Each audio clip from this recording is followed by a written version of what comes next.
Mortgage, Stuart Rosenlund. Good morning, Stuart. Good morning, McGraw. Good morning, Kelly. Hey there. First of all, before we get to, let's see, you want me to ask you federal funds rates and how is it going to affect us, please? This is a big question people always ask: is what is the big deal if the Federal Reserve raises our funds? What is the Fed funds rate? What does that mean? Right. Well, banks have certain requirements that they have to keep liquid cash requirements in their institutions every single day. Okay. Banks' businesses are to lend money.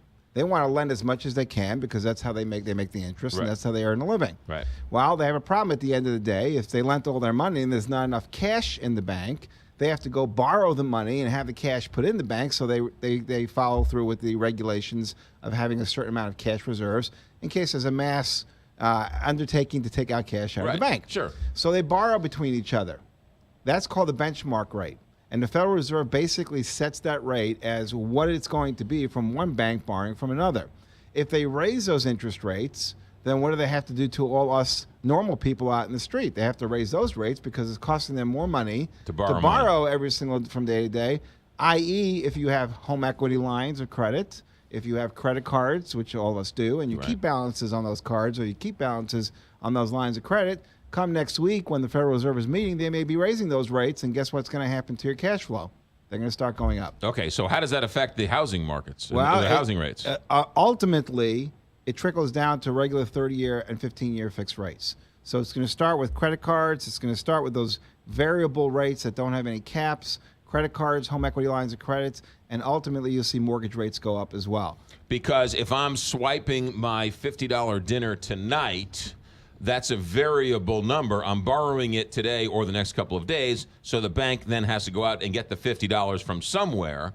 Whereas if I bought a car 10 years ago, that rate is already set and that money's already borrowed. That's right. So if you're considering refinancing or you have those credit card debts, we don't really feel it on the moment that we swipe it for that $50. But when you start to accumulate debt, then it starts to make a big impact on your cash flow. Right. And now's the time to go ahead and take advantage. Next week is when they're meeting.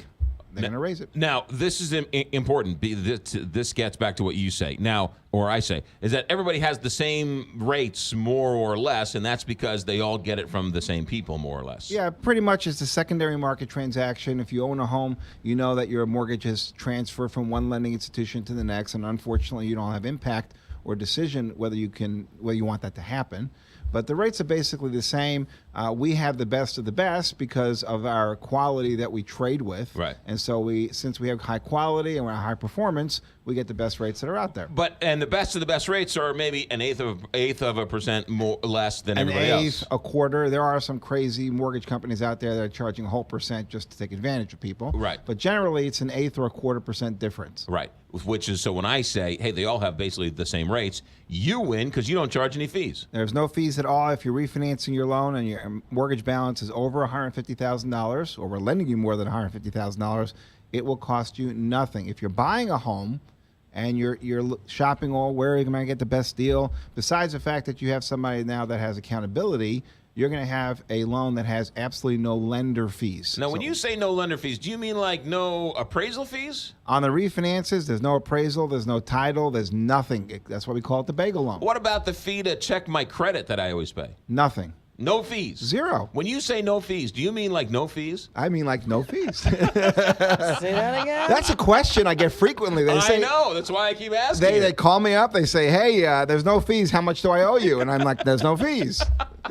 It really is one of the things that are most bizarre about being your friend. Or people come up to me like, no, really, how many fees? I'm like, he doesn't charge any fees. Well, what about like the appraisal fee? No, he doesn't charge you. There are no fees. There are no fees. Nothing. Nothing. We have low overhead. I don't pay commissions out to loan officers.